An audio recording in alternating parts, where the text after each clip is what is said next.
My name is Dennis Fagan. I run the security for World Wrestling, and one of our wrestlers that lives down there is missing. Okay, what's his name? Chris Benoit. It was a particularly brutal and vicious murder. It was something that showed some sign of real rage. Chris was just this gentle giant. Nobody expects their friend to kill their family. Like, what? I can't point my finger at one thing and say this is what caused my brother-in-law to snap. Media's initial response was that this was a roid rage incident. If you get hit in the head thousands of times, your brain essentially can start to rot. People need to understand that that was not him. He was my hero. I need to talk about this. If you're going to say I'm glorifying a murderer, stop listening now.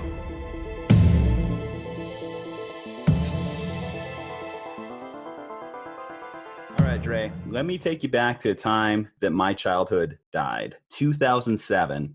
I was a big-time WWE fan, big-time wrestling fan, but most importantly, pertinent to this review, I was a big-time Chris Benoit fan. He was one of the best technical wrestlers. His character was electric. And one of my all-time favorite matches, Chris Benoit, Triple H, Shawn Michaels, WrestleMania 20. Benoit wins the belt, celebrates with his family, with his best friend, Eddie Guerrero, in the center of the ring, holding the championship belt. If you enjoyed wrestling at all growing up, casual fan, whatever, this was one of those most iconic moments that just will forever stand the test of time. And it was just all taken away over the course of a weekend.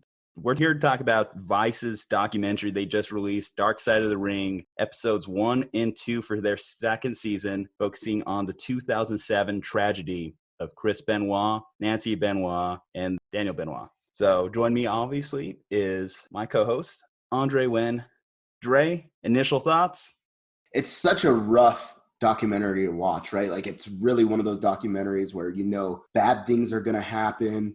You know that it doesn't end in a happy way necessarily, though it actually kind of does, which I'm sure we'll get into here in a little bit. But I thought Vice did a wonderful job. I typically know Vice more for their politics and business type stuff, right? So Vice is really big into making videos about, hey, here's what's going on in the political sphere. Here's what's going on in the economic sphere. Here's what you need to know. I really appreciate Vice as having a lot of data and information to back their stuff up. And I thought they did a fantastic job with this documentary. It's incredibly powerful. I think there's things about the WWE, right, that it makes me think twice about when it comes to the WWE as an organization. And it really makes me relook at pro wrestling as a sport. And, you know, Juju, you and I, we were sort of talking that, can you consider pro wrestling a sport? Maybe not, just because it's scripted, right? And it's predetermined. It's not like your other championships, right? Where even boxing or the UFC or, you know, some of your other combat sports, it's not scripted, just best man goes in there and wins. Wrestling, it is scripted, but these guys are still athletes. And you see that in just the dedication that these guys have to do, you know, Chris Benoit, 500 squats or something after he messed up on a kick. I don't know that many athletes that are that dedicated to, hey, as soon as I mess up, I'm going to do 500 squats to punish myself. And so overall, I thought it was a fantastic documentary. I thought it had a lot of good things, shed a lot of light on what it's like to be in the WWE, what it's like to be an athlete that trains that intensely, and it shed some light onto some of the bad events that happened. How much did you know going in? Because, like I said, I was a fan. I was very in tune to this event. Hell, even in high school, I even wrote a little write-up on like some of the events that went on. And there was a lot of speculation, a lot of theories that went out there. I really do admire that Vice just cut through all the bull crap and just went straight into the facts. Here's what happened. Here's kind of like the issues that Chris was having going into the later part of his life. How much did you know prior to watching this documentary? Yeah, so I was actually in a little bit different of a boat from you, Juju. So when I was really young, I grew up actually really watching the WWE, WWF. And then as I got older, right, you start hearing that it's fake. And I'm like, this is less exciting to me, right? Even though they're still entertaining, right? It is entertainment and it's television for the purpose of entertainment. So at that time, right, in 2007, that was more towards middle school. I was not keeping up as much when it came to pro wrestling, right? So about elementary school through about second, third grade, which probably would have been about 4, 5, 6 years earlier, early 2000s, I was keeping up with it. But at that point, I had basically lost all touch. And so somebody coming in and watching this documentary as not really having that attachment that you had to the WWE, right, in the pro wrestling, I still thought it was incredibly enjoyable. I thought it was very well done. When you think of all the different factors that they threw out there, whether it be CTE, whether it be the depression element from his friend Eddie Guerrero, the use of steroids, what do you personally think probably had the biggest impact on the tragedy itself? Or do you think it's just like you can't blame it all on one particular thing?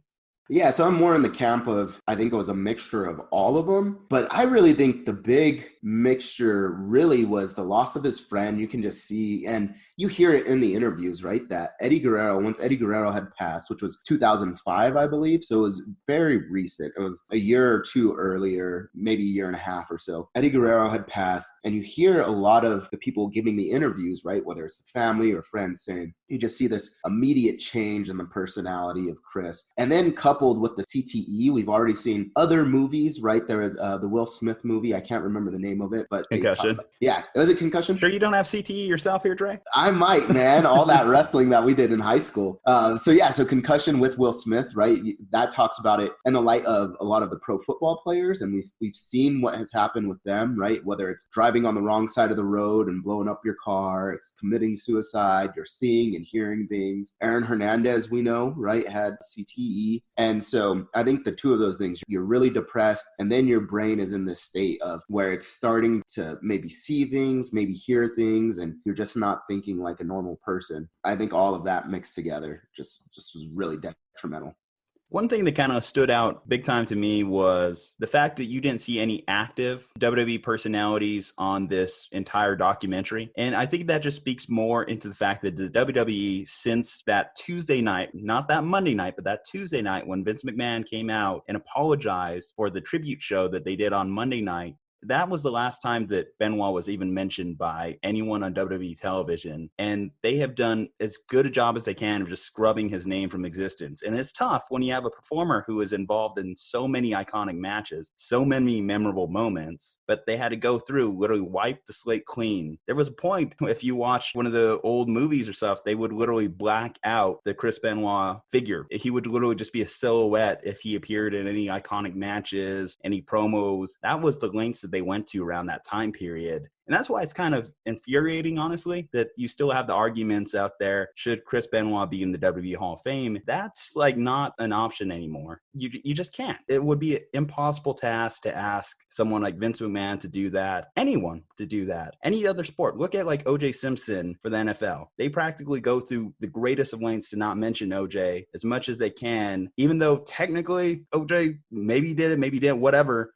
But this one, we know the events. We know what happened. What kills me about it, so we mentioned the CTE, was he right in the right state of mind? Well, he did have those moments of clarity, like the sticking the Bibles next to them, planning it out over 3 days, going to his internet search history and seeing that he was planning out what's the easiest way to commit suicide, the particular Bible verses. A lot of tough stuff, a lot of hard moments in there. And I'm glad Vice didn't pull any punches, and they showed it here. What stood out the most to you?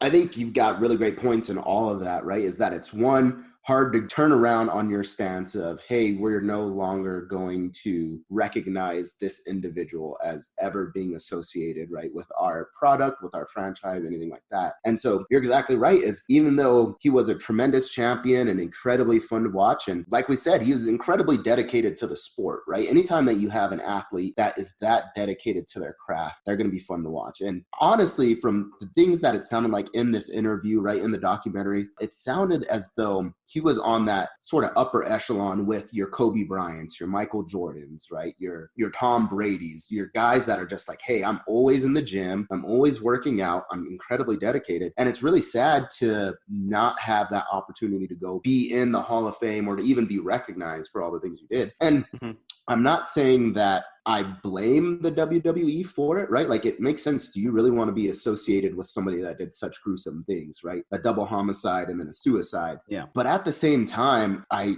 sort of feel for Chris Benoit as an individual, just knowing that he went through these things and these issues. And I feel bad in that the WWE as an organization hasn't really done much more to help these guys. And I'm sure we'll get into this a little bit further down the road. But it's just like these guys were basically abused, right, by the company that they work for. And, Mm-hmm. and granted, they made a lot of money. These guys have, nice houses and nice cars, but they don't have an off season like every other sport, right? So even boxers and MMA fighters, they can choose when they want to fight, and they could take 3 months off. We just saw Conor McGregor took 3 years off and came back. Still made plenty of money. The WWE guys, they're not allowed to do that, right? Like if you take even 6 months off, you're basically cut, right? I couldn't imagine if you tried to take a year off. Well, in the documentary, Jericho said that Chris was the type of guy that it seemed like he was scared to ask for a day off. Take my kids out to Halloween, Father's Day, stuff like that, because he was so worried about getting bumped down the card. And it's true in a subjective sport like wrestling, where you're Chris Benoit, you're already at a disadvantage because you're shorter than the average giant that's roaming around in the late 90s, the early 2000s. A day off, a week off is crippling towards your pushes, towards your careers, because people who are perceived as harder workers, just because they're there, they have a certain look, they get elevated, and this kind of structure that the WWE had built up at that time. Now that has changed a lot. I'll start by saying that. Yeah. I've seen some of the product. If you look at some of the guys that are getting pushes now, some of the ladies that are getting pushes now, they don't have like necessarily those ideal body types. In fact, if Chris Benoit was alive today and coming up through the system, maybe he would have not had as much pressure to do stuff like steroids. Because if you look, they just were looking for hard workers at this point, people that are good at what they do. And Chris Benoit was really good at what he did. A couple great moments from this one. I'm going to mention one that's kind of towards the end, but man, like you feel for his son, his oldest. He just got separated from his entire other half of the family because the Benoits and Nancy's family didn't really want to come together after it. It makes sense. It's such a horrible, tragic event that him and his aunt had a discontinued relationship. You got to give it up to Chris Jericho, who brought them together. Chris Jericho and Chavo Guerrero had big parts in this documentary